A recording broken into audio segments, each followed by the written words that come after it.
গত বছর যে জিনিস 100 টাকায় কিনতেন এই বছর তা কিনতে লাগে প্রায় 110 টাকা। অর্থাৎ আপনার জমানো 100 টাকার মূলমান টেকনিক্যালি কমে গেল।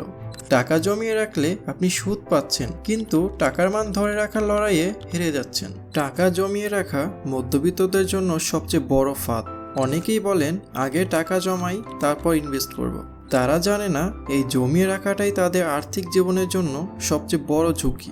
টাকাকে শুধু ব্যাংকে রেখে দেওয়াটা বুদ্ধিমানের কাজ নয়, এটা একরকম টাকার মূল্যকে নিজেই কমানো।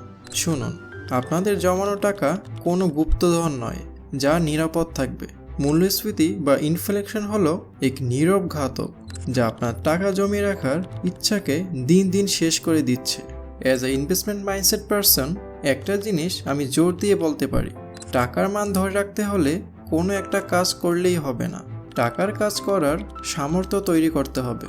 যদি আপনি ইজি বা শর্টকাট খুঁজতে যান তাহলে এই ভিডিওটি আপনার জন্য নয়।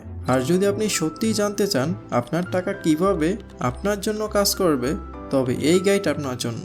মূল্যস্ফীতি বা ইনফ্লেশন বুঝুন এইটা সবার আগে। গত বছর যে জিনিস 100 টাকায় কিনতেন এই বছর তা কিনতে লাগে প্রায় 110 টাকা। অর্থাৎ আপনার জমানো 100 টাকার মূলমান টেকনিক্যালি কমে গেল।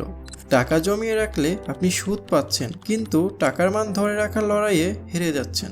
2 নাম্বার হচ্ছে লিকুইড মানি সীমিত রাখুন।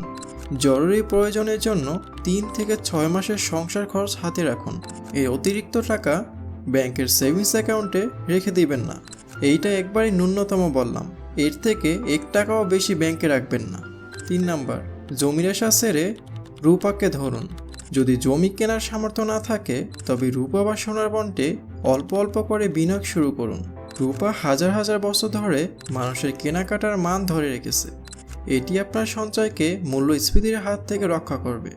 4 নাম্বার, অল্প টাকাও কাজে লাগান। ইনভেস্টমেন্টের জন্য বড় অঙ্কের টাকার অপেক্ষা করবেন না। অল্প টাকা করে প্রতি মাসে রূপার কয়েন বা বার কিনতে পারেন, কিংবা হালাল সুদমুক্ত স্টক মার্কেটে অংশ নিন। আপনার 10,000 টাকা ইনভেস্টমেন্টও বছরের পর বছর বসে থাকার চেয়ে অনেক ভালো। 5 নাম্বার, সোনাকে কেনাকাটার বস্তু নয়, ইনভেস্টমেন্ট ভাবুন। সোনার অলংকার আর সোনার বার দুটো এক জিনিস না।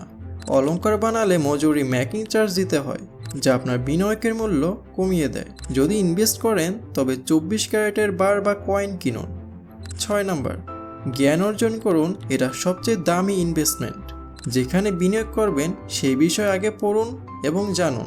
ইউটিউবে ভিডিও দেখুন, এই 6টা জিনিস ঠিক করেন, তারপর দেখবেন আপনার টাকা শুধু জমানো নয়, টেবিলের ওপর বসে আপনার জন্য কাজ করছে। ভিডিওটি কেমন লাগছে কমেন্টে জানাবেন। আর এমন শিক্ষণীয় ও ইনভেস্টমেন্ট বা ইন্টারেস্টিং ভিডিও পাওয়ার জন্য চ্যানেলটা সাবস্ক্রাইব করে পাশে থাকবেন। ভালো থাকবেন সবাই। আল্লাহ হাফিজ।